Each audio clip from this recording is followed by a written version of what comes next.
அஸ்ஸலாமு அலைக்கும். இன்னைக்கு என்னடா இஃப்தாருக்கு பண்ணலாம்னு சொல்லிட்டு ஒரே குழப்பத்தோட தான் கிச்சனுக்குள்ள வந்தேன். என்னோட ஹஸ்பண்ட் உடனே குறுக்க வந்து, "இன்னைக்கு ஒண்ணும் பண்ண தேவையில்ல. நீ ஃப்ரீயா இரு. இன்னைக்கு கொஞ்சம் ரெஸ்ட் எடுத்துக்கோ" அப்படின்ட்டாரு. சரி ஓகே, இன்னைக்கு வெளியில தான் வாங்க போறாரு போல இருக்கு ஸ்நாக்ஸ்ன்னு நினைச்சு ஒரு நிமிஷம் சந்தோஷப்பட்டுட்டேன். சந்தோஷப்படுற அளவுக்குலாம் சீன் இல்ல. அந்த ஃப்ரீயா இருக்கிறது வேற ஒண்ணும் இல்ல. இன்னைக்கு ஸ்நாக்ஸ்க்கு பதிலா டிஃபன் இட்லி சட்னி. சரி ஓகே, இட்லியே பண்ணிடலாம் அப்படின்னு சொல்லிட்டு கிச்சனுக்கு வந்தாச்சு. நான் வந்து இன்னைக்கு மத்தியானம் மீன் குழம்பு தான் ரெடி பண்ணியிருந்தேன்.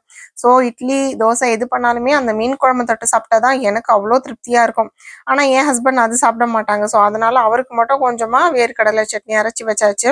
மீன் குழம்பு இருக்கும்போதெல்லாம் இவர் சட்னியை தொட்டு சாப்பிடும்போது என் மைண்ட் வாய்ஸ் வந்து எப்படி இருக்கும்னா, இது இருக்கும்போது அது எதுக்கு அப்படின்ற மாதிரி தான் இருக்கும். ஜூஸ் மட்டும் ரெடி பண்ணிக்கலாமேன்னு சொல்லிட்டு வேலன்ஷியால தான் ஜூஸ் போட்டுட்டு இருக்கேன். அப்படியே கரம் மசாலா டப்பா பார்த்தா பக்குன்னு அடிச்சு சுத்தமா தூளே இல்லை. ஸோ கரம் மசாலாவுமே முன்னாடி அரைச்சி வச்சிடலாம்னு சொல்லிட்டு ரெடி பண்ணிட்டேன். இன்னைக்கு மெனு இட்லி சட்னி மீன் குழம்பு ஜூஸ்ன்னு சூப்பரா முடிஞ்சுது.